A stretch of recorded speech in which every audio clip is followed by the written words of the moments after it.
لڑکیاں ایک طرف ہٹ کر کھڑی ہو گئیں۔ مچھیروں کا سردار قاسم کے قریب آیا اور اس سے ادب کے ساتھ ملا۔ مقدس باپ، آپ نے ہماری بستی میں آ کر ہمیں بہت شرف بخشا ہے۔ یہاں بہت کم فادر آتے ہیں۔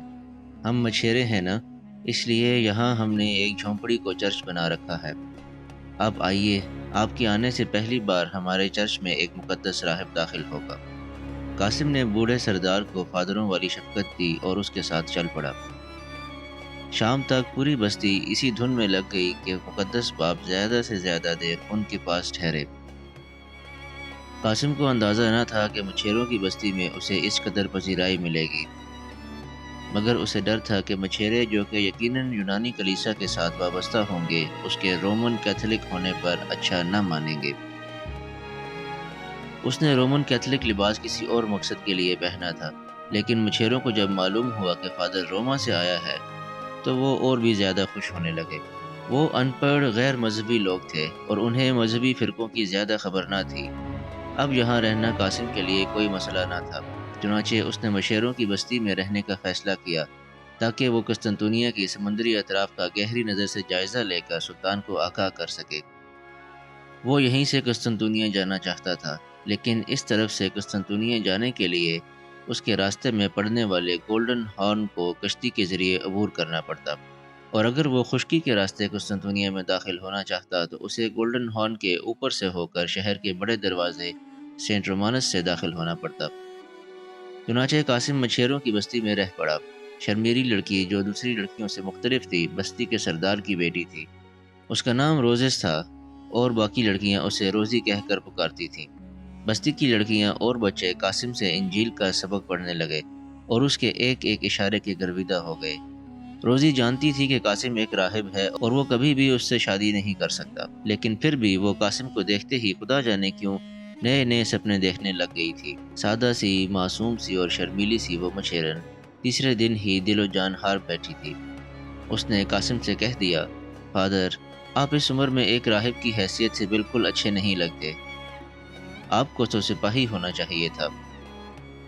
قاسم مسکرا رہا تھا۔ اس معصوم مچھیرن کو کیا معلوم کہ جس نوجوان پر وہ مر مٹی ہے وہ در حقیقت سپاہی ہی ہے۔ قاسم اپنی آمد کے دوسرے روز ہی آبنائے باسفورس کے اس سرے کا گولڈن ہارن تک جائزہ لے کر آیا تھا۔ وہ جنوب کی طرف بھی گیا تھا اور اس نے دور سے مصلح الدین آغا کے معماروں کو سلطانی قلعے کا کام کرتے بھی دیکھا تھا۔ اپریل کے اختتام تک قلعے کی بنیادیں چنوائی جا چکی تھیں۔ سلطان نے اس قلعے کا نام رومیلی حصار تجویز کیا تھا۔ اب قاسم گولڈن ہارن کا مزید جائزہ لینا چاہتا تھا۔ وہ فی الحقیقت اس زنجیر کو نزدیک سے دیکھنا چاہتا تھا جو گولڈن ہارن کے دہانے پر سمندر میں لٹکائی گئی تھی۔ گولڈن ہارن ایک چھوٹی سی خلیج تھی جو قسطنطنیہ کے پہلو میں فصیل کے ساتھ بہتی تھی، اور چھوٹی سی خلیج آبنائے باسفورس سے نکل کر یورپی ساحل میں داخل ہو گئی۔ عام طور پر چھوٹے جہاز اور کشتیاں جو آبنائے میں چلتی تھیں اس خلیج میں بھی داخل ہو جاتی تھیں۔ گولڈن ہارن کی جانب سے قسطنطنیہ کی یورپی تجارت ہوتی تھی۔ اسی جانب شہر کا ایک اور دروازہ تھا جو خلیج میں کھلتا تھا۔ اسی خلیج کے دہانے پر شہر کے حفاظت کے لیے لوہے کی ایک بہت بڑی زنجیر یوں باندھی گئی تھی کہ عام حالات میں وہ ڈھیلی ہو کر سمندر کے اندر لٹکی رہتی، اور جب کبھی گولڈن ہارن میں کشتیوں اور جہازوں کو روکنا مقصود ہوتا تو زنجیر کھینچ کر گولڈن ہارن کا دروازہ بند کر لیا جاتا۔ روز اول سے کوئی بھی فاتح قسطنطنیہ کو اس لیے فتح نہ کر سکا تھا کہ یہ زنجیر خلیج کے دہانے پر اس کا راستہ روک لیتی۔ قاسم اسی زنجیر کو نزدیک سے دیکھنا چاہتا تھا۔ آج مچھیروں کی بستی میں اسے 5واں روز تھا، اور آج صبح ہی ایک ایسا واقعہ پیش آ گیا تھا جس نے قاسم کو کسی قدر چونکا دیا تھا۔ جب الصبح یونانی سپاہیوں پر مشتمل کیسری فوج کا ایک دستہ مچھیروں کی بستی میں آ نکلا تھا۔ سپاہیوں کو جو ہی علم ہوا کہ بستی میں نیا پادری آیا ہے، وہ اس پادری سے ملنے کے لیے چلے آئے، لیکن جو ہی ان کی نظر قاسم کے مذہبی لباس پر پڑی وہ ٹھٹک گئے۔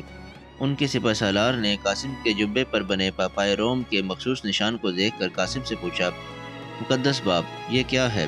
قاسم نے اپنے چہرے سے کوئی پریشانی ظاہر نہ ہونے دی اور بڑی بے نیازی سے کہنے لگا، یہ عظیم باب پوپ کا عطا کردہ نشان ہے۔ لیکن قاسم جواباً دستہ سالار کی بات سن کر حیران رہ گیا۔ اس نے کہا تھا، دیکھیے جی، اب یہ وقت آ گیا ہے کہ رومن کیتھولک مذہب کے پادری یونانی کلیسا کے علاقے میں پھر رہے ہیں۔ یہ سب شہنشاہ کی کمزوری ہے۔ شہنشاہ تو چاہتا ہے کہ عیسائیوں کے دونوں فرقے متحد ہو جائیں، لیکن دیکھنا ہم یونانی کبھی اس بات کو تسلیم نہیں کریں گے۔ دراصل قاسم کی حیرت بجا تھی، کیونکہ اسے شہنشاہ کی کوششوں کے بارے میں کچھ خبر نہ تھی۔ حقیقت یہ تھی کہ قیصر اسی روز سے چوکنا ہو گیا تھا جب عثمانی فوج کے کچھ سپاہی آبنائے باسفورس کے یورپی ساحل پر آن اترے تھے، اور شہنشاہ نے اسی روز سے قسطنطنیہ کی حفاظت کے لیے ایڑی چوٹی کا زور لگانا شروع کر دیا تھا۔ اس نے شہر کی دیواروں کی مرمت شروع کروا دی تھی اور شہر میں زیادہ سے زیادہ رسد جمع کرنے کا اعلان کر دیا تھا۔ اس کے بعد اس نے مغربی یورپ کے فرما رواؤں سے مدد کی درخواست بھی کی تھی، اور یورپ کی پوری اعانت حاصل کرنے کے لیے کلیسائے روم کے تمام مطالبات منظور کر لیے تھے، اور یونانی کلیسا کو روما کلیسا کے ماتحت لانے کے بارے میں بھی سوچ رہا تھا۔ شہنشاہ کی کوششوں سے اب قسطنطنیہ کے چرچوں میں بھی رومن کیتھولک فرقے کے راہب نظر آنے لگے تھے۔ یہ در حقیقت قیصر کی دانش مندی تھی۔ اس نے عیسائیوں کے دو بڑے گروہوں میں اتفاق پیدا کرنا ضروری سمجھا۔ اس زمانے تک عیسائیوں کا فرقہ پروٹسٹنٹ پیدا نہ ہوا تھا۔ عیسائیوں کا ایک گروہ روما کے چرچ کو پیشوا مانتا تھا، اور دوسرا گروہ قسطنطنیہ کے یونانی کلیسا کو ہدایت پر تسلیم کرتا تھا۔ رومن کیتھولک کا پیشوا پوپ یا پاپائے روم کہلاتا تھا، اور قسطنطنیہ کے مذہبی مرکز آیا صوفیہ کا بشپ اعظم بطریق اعظم یعنی پیٹریارک کہلاتا تھا۔ سلطان محمد خان کے حملے کی تیاریوں کا سن کر قسطنطین نے روما کے پوپ کو لکھا کہ اب وقت آ گیا ہے کہ ہم اپنے مذہبی اختلافات کو مٹا دیں اور سب متحد و متفق ہو کر مسلمانوں کا مقابلہ کریں۔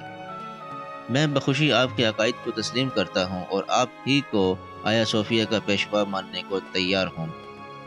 یہی وجہ تھی کہ دونوں فرقوں کے درمیان تھوڑی بہت آمد و رفت شروع ہو گئی تھی۔ قاسم کو ان باتوں کا علم نہیں تھا۔ یہی وجہ تھی کہ وہ یونانی دستے کے سالار کی بات سن کر حیران ہو رہا تھا۔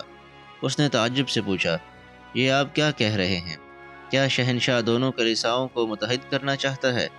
یہ تو بہت اچھی بات ہے۔ میں تو کہتا ہوں کہ سب انسانوں کو متحد ہو جانا چاہیے۔ قاسم نے جھوٹ بولا تھا، حالانکہ وہ دونوں کلیساؤں کے اتحاد سے بالکل خوش نہ تھا۔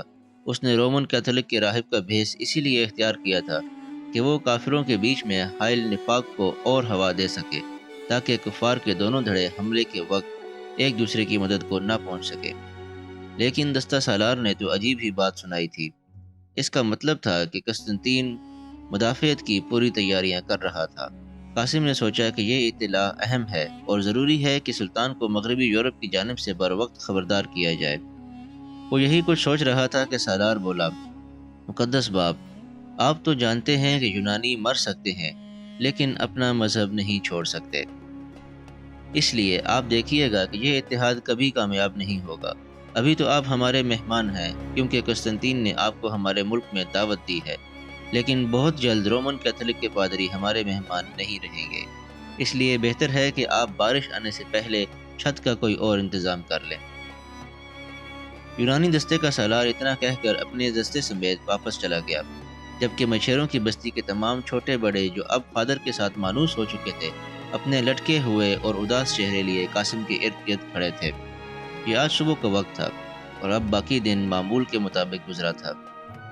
وہ دن بھر یہی سوچتا رہا کہ کسی طرح تعمیر ہوتے ہوئے رومیلی حصار تک جا کر مصلح الدین آغا کے توسط سے سلطان محمد خان کو عیسائیوں کے عنقریب ہونے والے اتحاد کی خبر بھیج سکے۔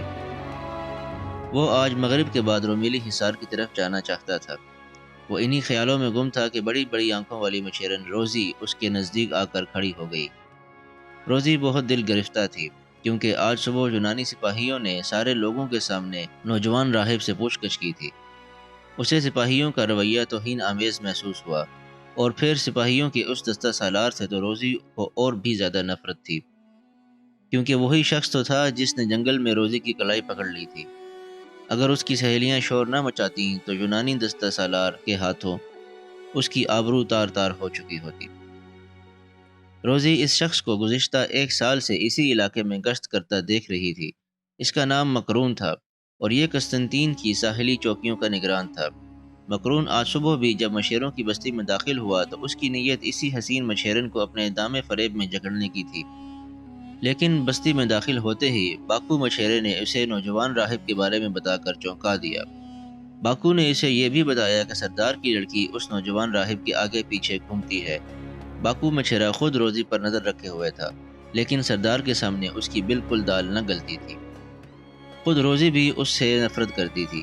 مکرون گزشتہ 1 سال سے سردار کی بیٹی پر نظر رکھے ہوئے تھا۔ روزی نے کافی دیر کی خاموشی کے بعد ہولے سے قاسم کو مخاطب کیا۔ آج جو کچھ ہوا ہم بستی والے اس کے لیے شرمندہ ہیں۔ دراصل یہ شخص یونانی دستے کا سالار تھا، بہت بدنیت شخص ہے۔ آج آپ کے ساتھ اس نے جو بد کلامی کی وہ آپ کی وجہ سے نہیں بلکہ میری وجہ سے تھی۔ قاسم نے پہلی بار روزی کی جانب چونک کر دیکھا اور کسی قدر حیرت سے کہا، کیا مطلب؟ آپ کی وجہ سے کیسے؟ کیا آپ اسے پہلے سے جانتی ہیں؟ ہاں، یہ مکرون ہے، اس طرف کی مضافاتی چوکیوں کا نگران۔ اس نے جنگل میں میری کلائی پکڑ لی تھی۔ وہ تو خداوند کا شکر ہوا کہ میری سہیلیوں نے شور مچا دیا۔ یہ سارا دن انہی جنگلوں میں گھومتا رہتا ہے۔ بابا بتا رہا تھا کہ آج کل کچھ مسلمان سپاہی آئے ہوئے ہیں، اسی لیے مکرون حواس باختہ اور پاگل ہوا پھر رہا ہے۔ قاسم نے روزی کی بات نہایت غور سے سنی۔ اب روزی اس کے ساتھ جب بات کرتی تو فادر کا لفظ بہت کم استعمال کرتی۔ قاسم اس کی آنکھوں میں لکھا پیغام محبت پڑھ رہا تھا، لیکن وہ یہاں محبت کرنے نہیں آیا تھا۔ یہی وجہ تھی کہ اس نے خود کو روزی کی بڑی بڑی آنکھوں میں ڈوبنے سے بچائے رکھا۔ شام ہونے والی تھی اور وہ اندھیرا ہوتے ہی رومیلی حصار کی جانب نکل جانا چاہتا تھا۔ مچھیروں نے قاسم کو پہلے روز ہی ایک صحت مند گھوڑا فراہم کر دیا تھا تاکہ وہ کتاب مقدس کی تعلیم کے لیے ارد گرد کے دیہاتوں اور بستیوں میں جا سکے۔ قاسم نے روانہ ہونے سے پہلے بڑے عجیب انداز میں روزی سے کہا، روزی، میں سب کے لیے مقدس باپ ہوں، لیکن تمہارے لیے نہیں۔ میرے دل میں تمہاری عزت ایک دوست کی طرح ہے۔ میں پاس کی بستی میں کسی ضروری کام سے جا رہا ہوں اور مجھے تمہارے تعاون کی ضرورت ہے۔ روزی کے لیے نوجوان راہب کا یہ انداز تخاطب بالکل نیا اور اچانک تھا۔ وہ یکلخت ہی ہواؤں میں اڑنے لگی۔ قاسم کی آواز نے اس کے کانوں میں نہ جانے کیا گھول کے ڈال دیا کہ اس کا چہرہ شرم سے گلنار ہونے لگا۔ اس کی آنکھوں میں حیرت تھی، لیکن پھر بھی زور زور سے سر ہلا کر قاسم کو اپنے تعاون کا یقین دلانے لگی۔ پھر اس نے پوچھا، میری جان بھی حاضر ہے آپ کے لیے، آپ حکم کیجئے مجھے کیا کرنا ہے۔ آپ صرف اتنا کیجئے کہ میرے کہیں جانے، واپس آنے یا یہاں سے غیر حاضر رہنے کا کسی کو پتہ نہ چلے۔ روزی نے ایک لمحے کے لیے کچھ سوچا اور پھر فوراً تیار ہو گئی۔ آپ بے فکر ہو کر جائیے، پیچھے کسی کو کچھ پتہ نہیں چلے گا کہ آپ کہاں ہیں، میں سب سنبھال لوں گی۔ لیکن کیسے؟ آپ کیا کریں گی؟ یہ آپ مجھ پر چھوڑ دیجئے، آپ بے فکر ہو کر اپنا کام نپٹائیے۔ اگر آپ کو یہ ویڈیو پسند آئی ہو تو اس کو لائک کیجئے، شیئر کیجئے، چینل کو سبسکرائب کیجئے اور بیل آئیکن کو پریس کر دیجئے تاکہ آئندہ آنے والی تمام ویڈیوز آپ کو باقاعدگی سے مل سکیں۔